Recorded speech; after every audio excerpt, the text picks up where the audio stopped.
اعوذ باللہ من الشیطان الرجیم بسم اللہ الرحمن الرحیم۔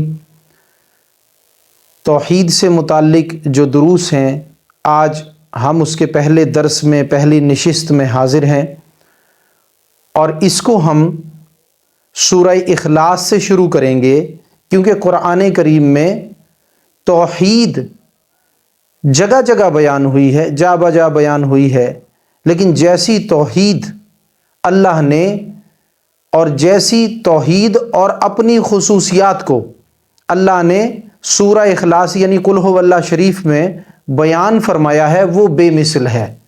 تو آئیے اس کو سنتے ہیں اور پھر اسی کے تحت ہم توحید کو سمجھنے کی کوشش کرتے ہیں، اس کے عقائد کو بیان کرنے اور سننے کی کوشش کرتے ہیں۔ اعوذ باللہ من الشیطان الرجیم بسم اللہ الرحمن الرحیم۔ قل هو اللہ احد اللہ الصمد لم یلد ولم یولد ولم یکن لہ کفوا احد۔ صدق اللہ العظیم۔ اس میں ہم جو سب سے پہلے مرکزی توحید کا اس کے اندر کلمہ موجود ہے، اسی کو ہم جو ہے اپنے عقائد کی بنیاد بناتے ہیں۔ فرمایا گیا کہ قل هو اللہ احد، قل یعنی تم فرماؤ وہ اللہ اکیلا ہے۔ اب اس کے اندر جو مرکزی جو ہم تشریح کرنا چاہتے ہیں وہ اس کے اندر لفظ ہے اللہ احد۔ قل هو اللہ احد، اس میں هو اللہ احد جو ہے، اس میں اللہ احد، اس کو ذرا ہم تشریح کرتے ہیں اور اسی کے تحت اسلامی عقیدے کو بیان کرتے ہیں۔ تو یاد رکھیے اللہ کا اسم ذاتی یہاں پر ذکر ہوا ہے، اور اس کے ساتھ ایک صفت اللہ تبارک و تعالیٰ کی آئی ہے، جس کو آپ عقائد کے لحاظ سے مرکزی عقیدہ کہہ سکتے ہیں۔ عقیدہ توحید اس میں بیان ہو گیا ہے، هو اللہ احد، وہ اللہ ایک ہے۔ اب یہاں پر ترجمہ یہ کیا علماء نے کہ وہ اللہ ایک ہے، لیکن زیادہ بہتر ترجمہ کیا ہے وہ بھی سن لیجئے۔ یہ ترجمہ بھی ٹھیک ہے، اگر کوئی کرے گا آپ اس کو غلط نہیں کہیں گے، لیکن آپ جب خوب سے خوب تر کی جانب چلیں تو لفظ یہاں پر واحد نہیں ہے، لفظ ہے احد۔ احد یعنی اللہ، وہ اللہ اکیلا ہے۔ اب یہ جو احد ہے نا، یہی اصل میں ہمارے عقائد توحید کا مرکز ہے۔ ہمیں یہ سمجھ لینا ہے کہ اللہ اکیلا ہے۔ اب اس کو تھوڑا سا تشریح کے ساتھ اگر ہم کھول کر بیان کرتے ہیں تو اب اس میں عقیدہ توحید ہم بیان یوں کریں گے کہ اللہ اکیلا ہے اپنی ذات میں، اور اس کو تھوڑا سا اگر ہم بدل دیں، اللہ یکتا ہے اپنی ذات میں، اللہ اکیلا ہے اپنی ذات میں، اللہ ایک ہے اپنی ذات میں۔ اب اس سے آگے چلیے، اللہ یکتا ہے اپنی صفات میں۔ اب یہ ساری توحید ہے، یعنی اس کا اکیلا ہونا۔ اللہ یکتا ہے اپنی صفات میں، وہ یکتا ہے اپنے افعال میں، وہ یکتا ہے اپنی شیون میں، وہ یکتا ہے اپنے اسماء میں، وہ یکتا ہے اپنے احکام میں۔ اب یہ ایک مقالہ میں نے آپ کے سامنے پڑھ دیا، اب اس کی جو تشریح ہے اس کو ہم کرتے ہیں۔ اب دیکھیے کہ اللہ اکیلا ہے اپنی ذات میں، سمجھ لیجئے کوئی دوسرا، وہ اگرچہ انسان ہو، وہ اگرچہ حجر ہو، شجر ہو، مخلوق کی کوئی بھی قسم ہے، کوئی بھی چیز، کوئی بھی قسم، کوئی ذی روح، کوئی بغیر روح والا، یعنی جملہ اقسام کی چیزیں، شیء جملہ چیزیں، ان میں سے کوئی چیز بھی اس کی ذات میں ذرہ برابر، بلکہ جو میرے دوستو ذرے سے بھی چھوٹا لفظ استعمال کیا جائے اس کے برابر بھی شرکت نہیں رکھتی، اس کی ذات کے ساتھ شرکت نہیں رکھتی۔ لہٰذا وہ اکیلا ہے، کوئی چیز اس کے ساتھ ملی ہوئی نہیں ہے، نہ مل سکتی ہے، وہ اکیلا ہے، تنہا، بالکل اکیلا۔ تو اس کی ذات جو ہے وہ اکیلی ذات ہے، اس کے ساتھ کسی بھی چیز کی، اس کے ذات کے ساتھ کوئی شرکت نہیں۔ پھر اسی طرح اس کی جو صفات ہیں، صفات کے متعلق آپ یہ عقیدہ رکھیں کہ صفات نہ تو اللہ کا عین ہے اور نہ اللہ کا غیر ہیں، یعنی جو اللہ کی صفات ہیں ان کو آپ غیر اللہ بھی نہیں کہہ سکتے۔ بات آپ سمجھ رہے ہیں؟ یعنی آپ ان کو اللہ کا غیر کہیں، ان کو غیر اللہ بھی نہیں کہہ سکتے۔ اگر اللہ کی صفات کو غیر اللہ کہیں گے تو اس کے معنی یہ ہیں کہ آپ نے نعوذ باللہ اللہ کی صفات کو مخلوق کہہ دیا، اور اللہ کی صفات کو مخلوق کہنا یا جاننا یہ کھلا ہوا کفر ہے۔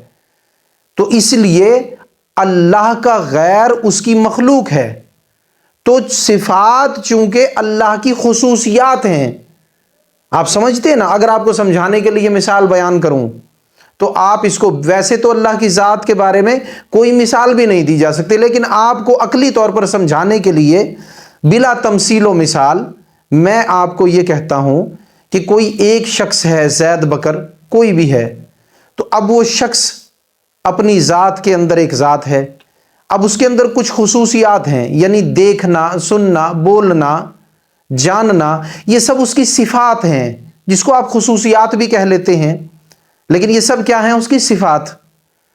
اب جو انسان کی صفات ہیں وہ اس کی خصوصیات ہیں، تو آپ سمجھنے کے لیے اسی طرح مثال سمجھ لیجئے، اللہ تبارک و تعالیٰ کی جو صفات ہیں وہ اس کی خصوصیات ہیں، اس کے اوصاف ہیں، یوں سمجھ لیجئے، اس کا وصف ہیں، خوبی ہیں، اوصاف و خصوصیات، تو اس کو ہم صفات کہتے ہیں۔ اور ہر صفت کا کوئی نہ کوئی نام ہے، اس کی کوئی نہ کوئی خصوصیت ہے، یعنی بسم اللہ الرحمن الرحیم، اس میں اللہ نے اپنے اسم ذاتی کا ذکر بھی فرمایا، یعنی اللہ کا اسم ذاتی ہے اللہ، یہ اس کی ذات کا نام ہے، صفات کا نام نہیں، ذات کا نام ہے اللہ۔ اب اس کے بعد اس کی صفات، دو صفتوں کا ذکر ہوا، رحمان یعنی بڑا مہربان، اور رحیم یعنی رحمت والا، نہایت رحمت والا۔ تو اب یہ جو صفات ہیں، اس کی صفتیں، ان کے اسماء بھی ہیں، یعنی ان کے نام بھی ہیں۔ تو یاد رکھیں اس کی جو صفات ہیں، اس کی صفات میں بھی کوئی، وہ اکیلا ہے اپنی صفات میں، اس کی صفات میں بھی اس کا کوئی شریک نہیں۔ اسی طرح سے اس کے احکام کہ وہ اپنے حکم دینے میں بھی اکیلا ہے، کوئی ایسا نہیں کہ اگر وہ حکم دے تو بیک وقت وہ بھی اس کے ساتھ حکم دے تو دونوں کا حکم مل کر مرکب ہو جائے تب پورا ہو۔ اس پاک ذات کا جو اکیلا ہے، اس کا حکم بھی مفرد اور منفرد ہے، اس کا حکم جو ہے وہ کسی اور کے حکم کے ساتھ مرکب نہیں، یعنی اس کے احکام میں بھی اس کا کوئی شریک نہیں۔ اسی طرح یاد رکھیں اس کی جو اپنی شانیں ہیں کہ اس کی شان کا ہر روز ایک ظہور ہے، تو وہ اپنی شانوں کے اندر بھی اکیلا ہے، اس کی شانوں میں بھی کوئی شریک نہیں، اس کی شان کے برابر کسی کی شان نہیں، بلکہ اس کی شان جیسی بھی کسی کی شان نہیں، تو وہ اپنی شان کے لحاظ سے بھی اکیلا ہے، اپنی شان کے لحاظ سے بھی احد ہے۔ اسی طرح وہ اپنے اسماء اسم کی جمع ہے، اسم کہتے ہیں نام کو، اسماء یعنی اپنے ناموں کے لحاظ سے، یعنی جو اس کی صفتوں کے نام ہیں، صفاتی نام اس کے، ان صفاتی ناموں کے لحاظ سے بھی وہ اکیلا ہے، اس کے ناموں میں بھی کوئی اس کا شریک نہیں۔ یہاں پر ایک سوال پیدا ہو سکتا ہے، کوئی کہے کہ مخلوق کے اندر یا رسولوں میں بھی بہت سارے اوصاف ایسے ہیں جس کو اس کے اوصاف کے نام سے بولا جاتا ہے، یعنی اب اللہ تبارک و تعالی رحیم ہے، رحمان الرحیم ہے، تو آپ صلی اللہ علیہ وسلم میرے دوستو رؤوف الرحیم ہے، تو آپ کہیں گے لفظ رحیم تو آپس میں مماثل ہو گیا، تو انشاءاللہ یہ جو مماثلت ہے نا، اس کے بارے میں ہم آگے گفتگو کریں گے۔ ابھی ہمارا جو مرکز ہے گفتگو کا وہ ہے اس کا احد ہونا، یعنی اس کا اکیلا ہونا۔ تو یاد رکھیں وہ اپنے ناموں میں بھی اکیلا ہے، اس لیے کہ اس کا رحیم ہونا اپنے معنوں کے لحاظ سے ہے، اور آپ صلی اللہ علیہ وسلم کا رحیم ہونا وہ اپنے معنوں کے لحاظ سے ہے۔ مختصر یوں سمجھیں، وہ اپنے اللہ ہونے کے لحاظ سے رحیم ہے، حضور علیہ الصلوۃ والسلام اپنے نبی ہونے کے لحاظ سے رحیم ہے۔ تو لہٰذا مماثلت لفظی یعنی ملتے جلتے لفظ سے بھی شرک نہیں ہوتا۔ اس کا جو لفظ ہے، اس کا جو نام ہے، وہ اپنے معنوں کے لحاظ سے، حقیقی معنوں کے لحاظ سے جدا ہے۔ اس رحیم سے وہ رحیم، یعنی ان کے اس کے معنی، آقا علیہ الصلوۃ والسلام کے نام رحیم کے معنی اور اللہ کے معنی رحیم کے معنی یہ الگ الگ ہیں۔ تو اس لیے بظاہر اگر کوئی لفظ مل بھی رہا ہے تب بھی اپنے نام کے معنوں کے اندر وہ بلا شک و شبہ احد ہے، اکیلا ہے، اس کے ناموں میں بھی اس کا کوئی شریک نہیں، کیونکہ اس کے نام سے جو اوصاف مراد ہیں وہ کچھ اور ہیں، اور یہاں آقا علیہ الصلوۃ والسلام کے نام سے جو اوصاف مراد ہیں وہ نبوت سے متعلق ہیں۔ تو لہٰذا اللہ تبارک و تعالی اپنے ناموں کے لحاظ سے بھی یکتا ہے، اس کے ناموں میں بھی اس کا کوئی شریک نہیں ہے۔ تو مماثلت لفظی پہ انشاءاللہ آئندہ گفتگو جو ہے ہم مزید کریں گے، لیکن وہ پھر کسی اور درس میں آئے گی۔ ابھی اس چیز کو جس پہ احد پہ ہمارا درس ہے اس کو آپ سمجھتے جائیں۔ تو لہٰذا وہ اپنے اسماء میں بھی میرے دوستو اکیلا ہے، اپنے اسماء میں بھی مفرد ہے، منفرد ہے اور یکتا ہے، اس کے اسماء میں بھی کوئی اس کا شریک نہیں ہے۔ اور ہاں ایک اور چیز کہ اس کے افعال میں یعنی اس کے کاموں میں بھی کوئی اس کا شریک نہیں ہے۔ فعل کہتے ہیں کام کو، تو اللہ تعالیٰ نے جو خدائی کام کیے ہیں اس کے کاموں میں بھی اس کا کوئی شریک نہیں ہے۔ تو اس لیے وہ میرے دوستو احد ہے اپنی ذات میں، اپنی صفات میں۔ اب سنتے جائیں، اب خلاصہ سارے کلام کا، وہ احد ہے اپنی ذات میں، اپنی صفات میں، اپنے اسماء میں، اپنی شیون میں، اپنے احکام میں، اپنے افعال میں۔ وہ ان ساری چیزوں میں احد ہے، یعنی اکیلا ہے، یکتا ہے۔ اور یہاں پہ یہ بھی سنتے جائیں، کوئی شریک نہیں، وحدہ، وہ اکیلا ہے، لا شریک لا، کوئی شریک نہیں اس کی ذات میں، اس کی صفات میں، اس کی شیون میں، اس کے افعال میں، اس کے احکام میں، اس کے اسماء میں، کوئی اس کا شریک بھی نہیں۔ وہ اکیلا بھی ہے اور ساتھ وضاحت کر دی اس کا شریک بھی نہیں۔ آپ کہیں گے جب آپ نے اکیلا بیان کر دیا تو پھر کوئی شریک نہیں، یہ بات کرنے کی ضرورت نہیں۔ میں کہتا ہوں اس کی ضرورت ہے، اس لیے کہ کلمے کے اندر پہلے وحدہ ہے، اس کے بعد لا شریک لہ بھی ہے، تو اس لیے دونوں چیزوں کی وضاحت کر دینا ضروری ہے کہ وہ اکیلا بھی ہے اور پھر اس کا کوئی شریک بھی نہیں ہے۔ اور تیسری چیز، جدا سے یعنی الگ سے اس کی صفات جیسی کسی کی صفات بھی نہیں ہے، یہ بھی سمجھ لیں۔ یہ ایک تیسرا نقطہ ہے اس کے اندر۔ سب سے پہلا نقطہ وہ جو میں نے چیزیں بیان کی ان سب میں وہ اکیلا ہے۔ دوسرا نقطہ اس میں اس کا کوئی شریک بھی نہیں۔ تیسرا نقطہ کوئی ان چیزوں میں یعنی ذات میں، صفات میں، افعال میں، احکام میں، اسماء میں اس کے جیسا بھی نہیں۔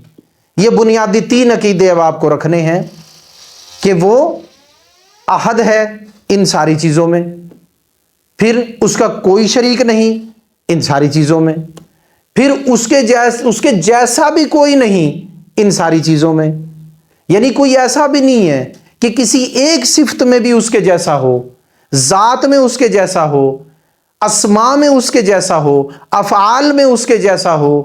تو عقیدہ یہ رکھنا ہے، پھر سے دہرا دوں، کہ وہ اکیلا ہے ان سارے معاملات میں، اس کا کوئی شریک نہیں ان سارے معاملات میں، اور اس کے جیسا بھی کوئی نہیں ان سارے معاملات میں۔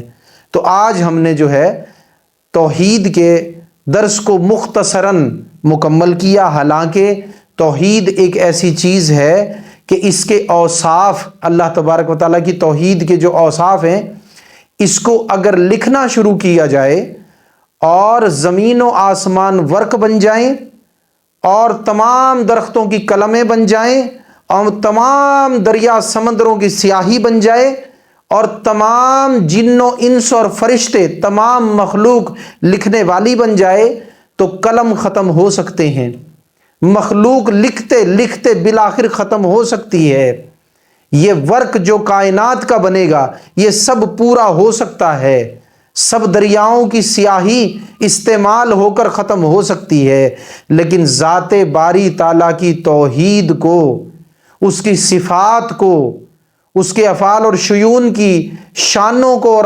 اوصاف کو بیان کرنا ناممکن ہے۔ تو یہ اس چھوٹے سے درس میں جو دورانیے کے لحاظ سے میں نے مختصر کرنے کی کوشش کی، بنیادی عقیدہ توحید قل هو اللہ احد کے تحت آپ کو میں نے بیان کر دیا۔